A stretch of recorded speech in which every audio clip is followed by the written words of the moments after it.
नमस्कार और स्वागत है आपका आज की हमारी इस खास चर्चा में। आज का विषय देखिए काफ़ी पेचीदा है और महत्वपूर्ण भी। हम बात कर रहे हैं पाकिस्तान की और आतंकवाद के साथ उसके जो उलझे हुए रिश्ते हैं उस पर एक गहरी नज़र डालेंगे। और हमारी ये जो बातचीत है ये एक यूट्यूब स्क्रिप्ट के कुछ हिस्सों पर आधारित है। उसका शीर्षक है पाकिस्तान और आतंकवाद, सुरक्षित पनागाह या रणनीतिक जुआ। तो हमारा मकसद क्या है आज? हम कोशिश करेंगे कि जो दशकों से आरोप लगते आ रहे हैं, फिर पाकिस्तान की तरफ से जो सफाइयां आती हैं, इसके पीछे का जो पूरा ऐतिहासिक संदर्भ है और शायद सबसे अहम कि इन सब के पीछे कोई सोची समझी रणनीति, कोई चाल तो नहीं है, इसको समझें। एक सवाल तो मतलब हमेशा दिमाग में रहता है कि आखिर पाकिस्तान इतने लंबे समय से इस मुद्दे पर क्यों सुर्खियों में बना हुआ है। ठीक है, तो चलिए इसको खोलते हैं जरा। बिल्कुल। और देखिए, शुरू में ही ये साफ कर देना जरूरी है कि ये कोई सीधा साधा बिल्कुल ब्लैक एंड व्हाइट वाला मामला नहीं है। इसमें इतिहास की कई परतें हैं, भू राजनीति की अपनी उलझनें हैं और हाँ, पाकिस्तान के अपने अंदरूनी मतलब सामाजिक राजनीतिक कारक भी हैं जो बहुत अहम भूमिका निभाते हैं। इसे समझने के लिए वाकई एक मल्टी डायमेंशनल नजरिए की जरूरत है। तो हम इसी तरह आगे बढ़ेंगे। हम देखेंगे कि पाकिस्तान का आधिकारिक रुख क्या है, उस पर आरोप क्या लगते हैं, क्यों लगते हैं, और फिर इन सब का आप देखें तो क्षेत्रीय और यहां तक कि वैश्विक स्थिरता पर क्या असर पड़ता है।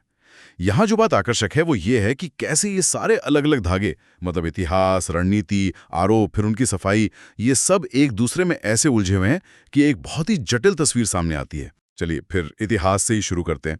ये जो रिश्ता है, कथित रिश्ता, इसकी जड़ें कहाँ हैं? कहाँ से शुरू हुई ये कहानी? स्रोत हमें ले जाता है 1979 में, जब अफगानिस्तान पर सोवियत संघ ने हमला किया था। उस वक्त पाकिस्तान बिल्कुल जैसे सेंटर स्टेज पर आ गया था दुनिया की राजनीति में, एक फ्रंटलाइन स्टेट बन गया था। हाँ बिल्कुल, सीमावर्ती राज्य। और यहीं पे मुझे लगता है बाहरी ताकतों का रोल शुरू होता है ना? जैसे अमेरिका, सऊदी अरब। जी हाँ। इन देशों ने सोवियत संघ के खिलाफ लड़ने के लिए जो अफगान मुजाहिदीन थे उनको बहुत बड़े पैमाने पर मदद दी। पैसा, हथियार, ट्रेनिंग, सब कुछ। और ये सारा कुछ पाकिस्तान की जो खुफिया एजेंसी है आईएसआई, उसके जरिए चैनल किया गया। हाँ, इंटर सर्विसेज इंटेलिजेंस। हाँ, तो ये तो मतलब शीत युद्ध का एक तरह से अखाड़ा बन गया था अफगानिस्तान। लेकिन क्या ये सिर्फ बाहरी ताकतों के कहने पर हो रहा था या आईएसआई ने इसमें अपने हित भी साधने शुरू कर दिए थे? ये एक सवाल है। ये बहुत महत्वपूर्ण सवाल है। देखिए, शुरुआत तो निश्चित रूप से सोवियत विरोधी एजेंडे से ही हुई थी, लेकिन ये कहना थोड़ा मुश्किल है कि आईएसआई पूरी तरह से सिर्फ एक माध्यम ही बना रहा। समय के साथ इन ऑपरेशंस ने आईएसआई को जबरदस्त प्रभाव दिए, संसाधन दिए, और हाँ, ये समझना बेहद जरूरी है कि जिन शुरुआती मुजाहिदीन गुटों को तब समर्थन दिया गया था, जी। वही आगे चलकर कैसे बदले। इनमें से कई लड़ाके और उनके गुट वो बाद में तालिबान और अल कायदा जैसे संगठनों का या तो आधार बने या उनसे बहुत गहराई से जुड़ गए। तो कह सकते हैं कि जो बीज शीत युद्ध के दौरान बोए गए थे, उनकी फसल बाद में काफी कड़वी निकली। और ये जो ऐतिहासिक संदर्भ है, ये आज भी क्यों मायने रखता है? वो इसलिए क्योंकि ये दिखाता है कि उग्रवादी समूहों के साथ पाकिस्तान का जो जुड़ाव है, वो कोई आज की बात नहीं है। सही। इसकी जड़ें दशकों पुरानी हैं और ये शीत युद्ध की रणनीतियों में, क्षेत्रीय सुरक्षा की उनकी अपनी धारणाओं में, और शायद हाँ, कुछ हद तक पाकिस्तान के अपने राष्ट्रीय सुरक्षा एजेंडे में भी निहित है। तो जो आज की स्थिति है, चाहे वो आरोप हों या पाकिस्तान की अपनी चुनौतियां, वो इस इतिहास की छाया से बिल्कुल अलग नहीं है। अतीत के फैसलों का असर आज भी है और ये समझना जरूरी है कि कैसे एक वक्त का इलाज बाद में एक बड़ी बीमारी बन गया। तो ये तो हुई ऐतिहासिक पृष्ठभूमि की बात जो बताती है कि ये रिश्ते पुराने और जटिल हैं। लेकिन आज की तारीख में मतलब वर्तमान समय में कौन से वो खास आतंकवादी समूह हैं जिनका नाम बार बार पाकिस्तान के साथ जुड़ता है, जिन पर दुनिया की नजरें हैं? स्रोत कई ऐसे समूहों का जिक्र करता है जो अंतर्राष्ट्रीय स्तर पर चर्चा में रहे हैं, जैसे कि लश्कर-ए-तैयबा या एलईटी। भारत तो उन्हें 2008 के जो भयानक मुंबई हमले हुए थे उनके लिए जिम्मेदार मानता है। जी हाँ। हमलों के आरोप हैं। इनके अलावा हक्कानी नेटवर्क है, वो अफगान तालिबान का एक बहुत ताकतवर गुट माना जाता है। अफगानिस्तान में कई बड़े और घातक हमलों के लिए उनको जिम्मेदार ठहराया जाता है। और अब तो चिंताएं और भी बढ़ गई हैं। हाँ वही, अब तो अल कायदा के जो बचे खुचे तत्व हैं उनके साथ साथ आईएसएस जैसे और भी ज्यादा कट्टरपंथी समूहों के पाकिस्तान और सीमावर्ती इलाकों में पैर जमाने की चिंताएं भी हैं। यहाँ पर यह वाकई दिलचस्प हो जाता है जब हम इन आरोपों की निरंतरता को देखते हैं। ऐसा नहीं है कि ये आरोप कभी कभार लग गए हों। नहीं, बिल्कुल नहीं। भारत हो, अफगानिस्तान हो या कई पश्चिमी देश हों, वो दशकों से लगातार पाकिस्तान पर इन समूहों को अपनी जमीन पर पनाह देने या ट्रेनिंग देने या कम से कम उनकी गतिविधियों पर आंखें मूंद लेने का आरोप लगाते रहे हैं। ये पैटर्न अपने आप में बहुत कुछ कहता है। बिल्कुल। और इन आरोपों की गंभीरता को कम करके नहीं आंका जाना चाहिए। जब किसी देश पर और खासकर एक परमाणु शक्ति वाले देश पर ऐसे खतरनाक आतंकवादी समूहों को समर्थन देने या पनाह देने के लगातार आरोप लगते हैं, तो उसके परिणाम बहुत दूरगामी होते हैं। ये सीधे तौर पर आप देखिए क्षेत्रीय स्थिरता को खतरे में डालता है, जैसा कि हम भारत पाकिस्तान के रिश्तों में देखते हैं या अफगानिस्तान पाकिस्तान के तनावपूर्ण रिश्तों में। इससे होता क्या है कि अंतर्राष्ट्रीय समुदाय में उस देश के प्रति एक गहरा अविश्वास पैदा हो जाता है। उसकी जो कूटनीतिक साख है वो दांव पर लग जाती है। और अगर हम इसे थोड़ी बड़ी तस्वीर से जोड़ें तो ये मामला सिर्फ दक्षिण एशिया तक ही सीमित नहीं रहता। ये वैश्विक सुरक्षा के लिए एक चिंता का विषय बन जाता है। हमने देखा है कि कैसे अलकायदा जैसे समूह, जिन्हें कथित तौर पर अफगानिस्तान पाकिस्तान सीमा क्षेत्र में पनाह मिली थी, उन्होंने दुनिया भर में हमले किए। तो जब ये आरोप लगते हैं तो पूरी दुनिया सतर्क हो जाती है और इन आरोपों की जो लगातार प्रकृति है वो पाकिस्तान को अंतर्राष्ट्रीय मंचों पर हमेशा एक रक्षात्मक मुद्रा में रखती है और उसकी छवि को नुकसान पहुंचाती है। निश्चित रूप से। लेकिन जैसा कहते हैं हर कहानी के दो पहलू होते हैं, तो पाकिस्तान का अपना पक्ष क्या है इस पर? वो इन गंभीर और लगातार लगने वाले आरोपों का जवाब कैसे देता है? जाहिर है आधिकारिक तौर पर तो पाकिस्तान सरकार खुद को आतंकवाद का प्रायोजक मानने से साफ इनकार करती है। उनके मुख्य तर्क क्या हैं जो स्रोत बताता है? पहला और शायद सबसे प्रमुख तर्क यह है कि पाकिस्तान खुद आतंकवाद का बहुत बड़ा शिकार रहा है। हाँ, ये वो हमेशा कहते हैं। वो आंकड़े देते हैं कि हजारों पाकिस्तानी नागरिक और सुरक्षा बल के जवान आतंकवादी हमलों में मारे गए हैं। और इसमें तहरीके तालिबान पाकिस्तान यानी टीटीपी जैसे समूह भी शामिल हैं, जो खुद पाकिस्तानी राज्य के खिलाफ ही लड़ रहे हैं। दूसरा, वो अपनी भौगोलिक स्थिति की जटिलता का हवाला देते हैं, खासकर अफगानिस्तान के साथ जो उनकी लंबी पहाड़ी और बहुत मुश्किल सीमा है। हाँ, पोरस बॉर्डर जिसे कहते हैं। हाँ, पोरस बॉर्डर। उसे पूरी तरह से नियंत्रित करना लगभग नामुमकिन है। वो कहते हैं कि इस वजह से उग्रवादियों की आवाजाही को रोकना बहुत चुनौतीपूर्ण काम है। और तीसरा, कभी कभी ऐसा भी लगता है कि दबी जुबान में स्वीकार किया जाता है कि कुछ समूह, जिन्हें शायद अतीत में स्ट्रैटेजिक एसेट या रणनीतिक संपत्ति के तौर पर देखा गया था, वो बाद में नियंत्रण से बाहर हो गए। वो राज्य के लिए ही भस्मासुर बन गए। हाँ, पाकिस्तान जो तस्वीर पेश करता है वो है तो बहुत पेचीदा। देखिए, वो एक ही समय पर खुद को आतंकवाद से पीड़ित, मतलब विक्टिम के तौर पे भी दिखाते हैं, और टीटीपी के खिलाफ उनकी लड़ाई इसका सबूत भी देती है। और दूसरी तरफ उन पर भारत या अफगानिस्तान में सक्रिय समूहों के प्रति नरमी बरतने या उन्हें अनदेखा करने के आरोप लगते हैं। तो ये उन्हें एक खिलाड़ी या कम से कम एक अप्रत्यक्ष समर्थक के रूप में दिखाता है। ये जो विक्टिम और प्लेयर की दोहरी भूमिका है, ये काफी कंफ्यूजिंग है। सही। और शायद यही वजह है कि अंतर्राष्ट्रीय समुदाय अक्सर पाकिस्तान की सफाइयों को पूरी तरह से मानने में हिचकिचाता है। वो इतिहास को देखते हैं जिसकी हमने बात की, और लगातार जो सबूत या आरोप सामने आते रहते हैं उन्हें देखते हैं। ये एक महत्वपूर्ण सवाल उठाता है कि क्या ये वाकई नियंत्रण खो देने का मामला है, या फिर राज्य के भीतर ही अलग अलग संस्थाओं जैसे सेना, आईएसआई, नागरिक सरकार के अलग अलग एजेंडे हैं, या फिर ये एक जानबूझकर अपनाई गई जोखिम भरी दोहरी नीति है। इन परस्पर विरोधी भूमिकाओं को एक साथ समझना बहुत मुश्किल है, और शायद यही पाकिस्तान की नीति की सबसे बड़ी पहेली है। और इसी पहेली और अविश्वास का नतीजा है वो अंतर्राष्ट्रीय दबाव जो पाकिस्तान लगातार महसूस करता रहा है। और ये सिर्फ बयानों तक सीमित नहीं रहा है, इसके ठोस परिणाम भी दिखें।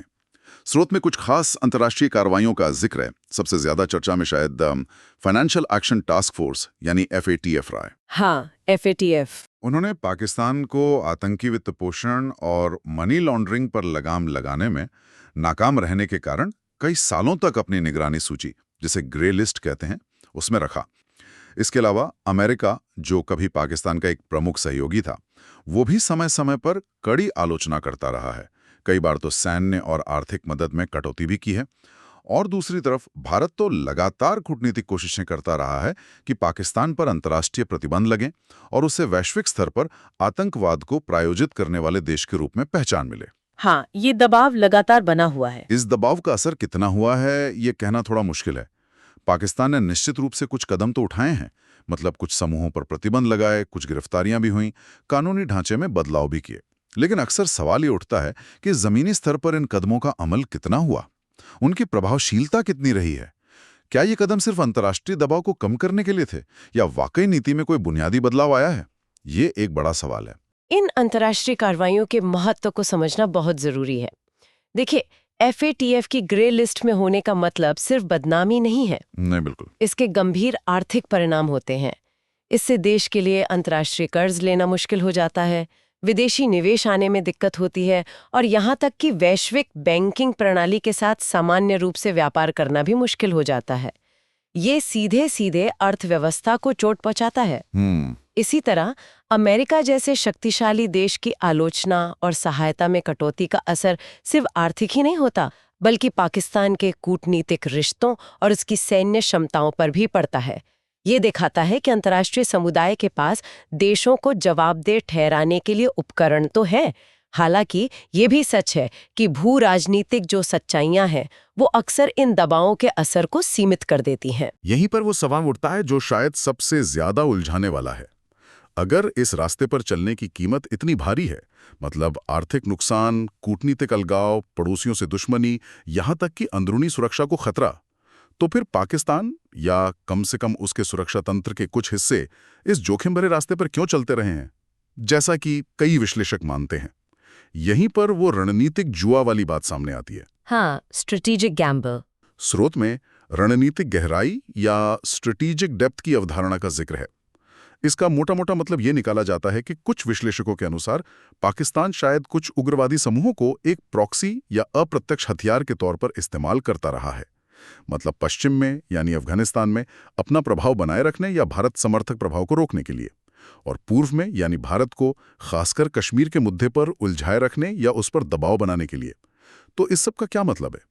क्या वाकई में इतने जोखिम उठाकर इस तरह की कोई रणनीति अपनाई जा सकती है जिसके इतने नकारात्मक परिणाम हो? रणनीतिक गहराई की ये जो सोच है, ये पाकिस्तान के सुरक्षा हलकों में देखिए काफी समय से प्रभावशाली रही है, खासकर भारत के संदर्भ में।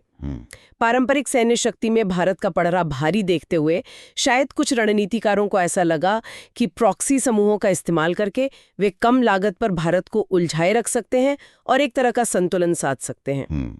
एक तरह का असममित युद्ध, हाँ, कह सकते हैं। इसी तरह अफगानिस्तान में एक मित्रवत या कम से कम गैर शत्रुतापूर्ण शासन पाकिस्तान के लिए अपनी पश्चिमी सीमा को सुरक्षित रखने और भारत के प्रभाव को सीमित करने के लिहाज से हमेशा महत्वपूर्ण माना गया है। तो इस सोच के तहत कुछ समूहों को अनदेखा करना या उन्हें सीमित समर्थन देना शायद एक जरूरत के तौर पे देखा गया हो। लेकिन इसकी कीमत? हाँ, लेकिन जैसा कि स्रोत भी इशारा करता है और जैसा कि हम अभी चर्चा कर ही रहे थे, इस कथित जुए की कीमत बहुत बहुत भारी साबित हुई है। आर्थिक तौर पर देश को नुकसान उठाना पड़ा है, कूटनीतिक तौर पर पाकिस्तान दुनिया में अलग थलग पड़ा है, उसकी छवि खराब हुई है, पड़ोसी देशों के साथ संबंध लगातार तनावपूर्ण बने हुए हैं। और शायद सबसे बड़ा खामियाजा ये है कि जिन समूहों को कथित तौर पर संपत्ति माना गया था, उनमें से कई भस्मासुर बनकर खुद पाकिस्तान की सुरक्षा और स्थिरता के लिए खतरा बन गए, जैसा TTP के मामले में हम साफ देख सकते हैं। बिल्कुल। तो बड़ा सवाल यही है, क्या ये रणनीति कभी भी टिकाऊ थी?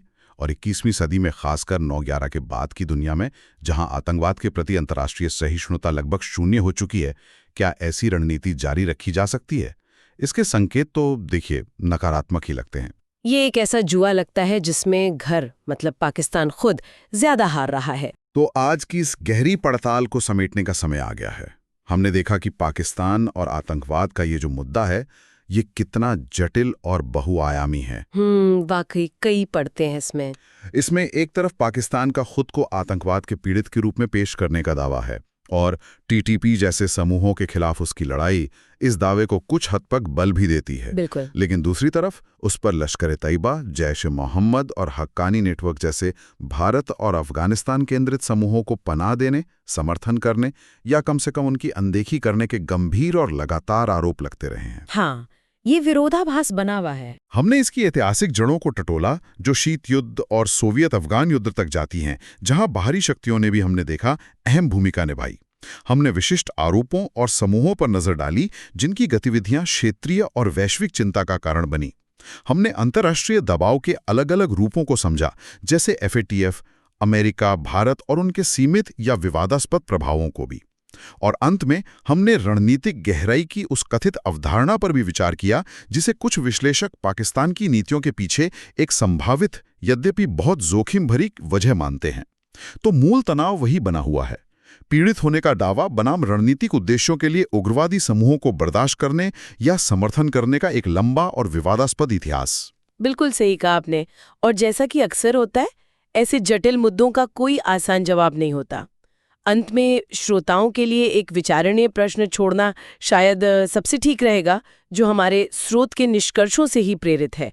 भविष्य का अनुमान लगाना तो मुश्किल है, लेकिन सोचने वाली बात यह है, आज जब दुनिया इतनी तेजी से बदल रही है, आतंकवाद के प्रति वैश्विक रवैया और भी सख्त होता जा रहा है और खुद पाकिस्तान भी गंभीर आंतरिक आर्थिक और सुरक्षा चुनौतियों का सामना कर रहा है, ऐसे में कौन से वो अंदरूनी और बाहरी कारक हो सकते हैं जो अंततः पाकिस्तान को अपनी इस कथित दोहरी या अस्पष्ट नीति में कोई वास्तविक और महत्वपूर्ण बदलाव लाने के लिए मजबूर कर सकते हैं? क्या ये बढ़ता हुआ अंतर्राष्ट्रीय दबाव और अलगाव होगा, या देश के भीतर से उठने वाली आर्थिक बदहाली और आतंकवाद के खिलाफ बढ़ती जन आकांक्षाएं होंगी, या फिर ये एहसास कि जिस रणनीतिक जुए पर दांव लगाया गया था वो अब सिर्फ नुकसान ही पहुंचा रहा है? हाँ, और राष्ट्रीय हित अब एक अलग रास्ते की मांग कर रहा है। ये एक ऐसा सवाल है जिसका जवाब तो आने वाला वक्त ही देगा, और यकीनन इस पर दुनिया भर की नजरें बनी रहेंगी।